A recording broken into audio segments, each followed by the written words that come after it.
Bien-aimés, bonjour et bienvenue sur la chaîne L'Éternel est mon berger.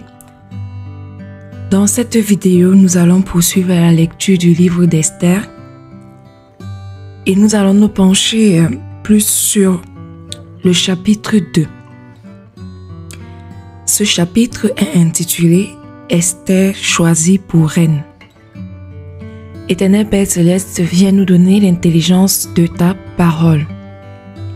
Disposez vos cœurs pour écouter la parole du Seigneur. Là, il est écrit.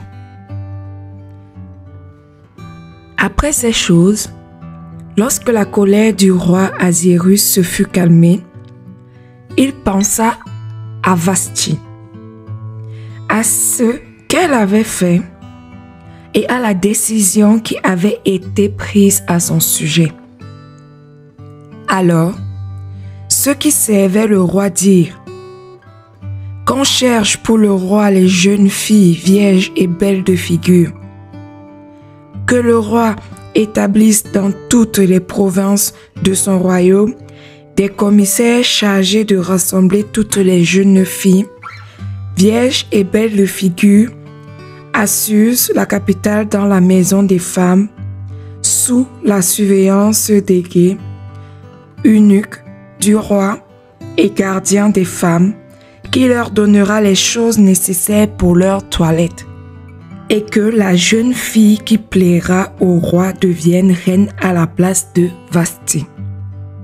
Souvenez-vous, dans le chapitre 1, quand nous avions lu ensemble Esther 1, nous avions remarqué que la reine Vasthi avait désobéi au roi Ahasuérus, car le roi Ahasuérus avait fait appel à elle et elle refusa de venir. Cet avis eut l'approbation du roi et il fit ainsi. Il y avait dans Suse, la capitale, un juif nommé Mardochée, fils de Jaïr, fils de Chiméi, fils de Kis, homme de Benjamin, qui avait été emmené de Jérusalem parmi les captifs déportés avec Jéconia, roi de Juda, par Nebuchadnezzar, roi de Babylone. Il élevait Hadassa, qui est Esther, fille de son oncle, car elle n'avait ni père ni mère. La jeune fille était belle de taille et belle de figure. À la mort de son père et de sa mère, Mardochée l'avait adoptée pour fille. Lorsqu'on eut publié l'ordre du roi et son édit,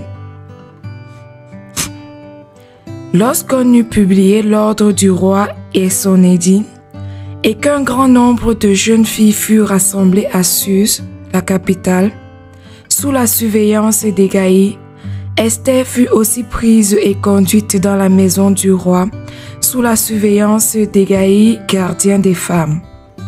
La jeune fille lui plut et trouva grâce devant lui. Il s'empressa de lui fournir les choses nécessaires pour sa toilette et pour sa subsistance.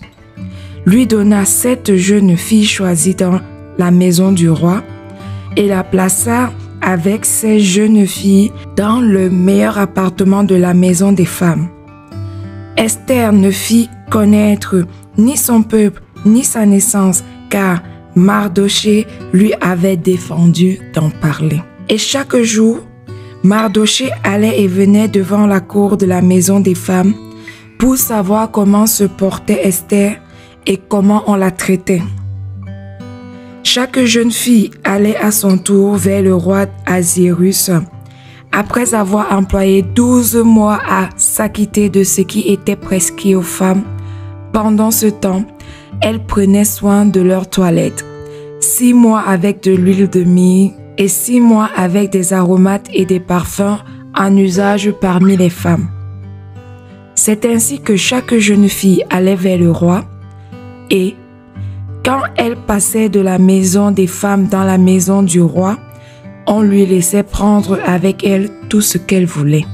Elle y allait le soir et le lendemain matin, elle passait dans la seconde maison des femmes sous la surveillance de Shaska, eunuque du roi et gardien des concubines. Elle ne retournait plus vers le roi, à moins que le roi n'en eût le désir et qu'elle ne fût appelée par son nom. Lorsque son tour d'aller voir le roi fut arrivé, Esther, fille d'Abicaël, oncle de Mardoché, qu'il avait adopté pour fille, ne demanda que ce qui fut désigné par Hégai, eunuque du roi et gardien des femmes. Esther trouvait grâce aux yeux de tous ceux qui la voyaient. Esther fut conduite auprès du roi Ahasuérus, dans sa maison royale, le 10e mois, qui est le mois de Tébet, la 7e année de son règne. Le roi aima Esther plus que toutes les autres femmes, et elle obtint grâce et faveur devant lui plus que toutes les autres jeunes filles. Il mit la couronne royale sur sa tête et la fit reine à la place de Vasthi. Le roi donna un grand festin à tous ses princes et à ses serviteurs, un festin en l'honneur d'Esther. Il accorda du repos aux provinces et fit des présents avec une libéralité royale. La seconde fois qu'on assembla les jeunes filles, Marchaudé était assis à la porte du roi. Esther n'avait fait connaître ni sa naissance ni son peuple, car Mardoché le lui avait défendu et elle suivait les ordres de Mardoché aussi fidèlement qu'à l'époque où elle était sous sa tutelle. Dans ce même temps, comme Mardoché était assis à la porte du roi, Bitan et Teresh, deux eunuques du roi garde du seuil, cédèrent à un mouvement d'irritation et voulurent porter la main sur le roi Ahasuérus. Mardoché eut connaissance de la chose et en informa la reine Esther, qui la redit au roi de la part de Mardoché. Le fait ayant été vérifié et trouvé exact, les deux eunuques furent pendus en un bois. Et cela fut écrit dans le livre des chroniques en présence du roi. L'herbe sèche, la fleur fane et tombe, mais la parole de Dieu demeure éternellement. Ainsi s'achève la lecture du livre d'Esther au chapitre 2. Nous suivrons dans la prochaine vidéo la lecture du chapitre 3 intitulé « Aman favori du roi, édit de mort contre les Juifs ». Allons dans la paix de notre roi et Seigneur Jésus-Christ, mort sur la croix pour nos péchés. Amen.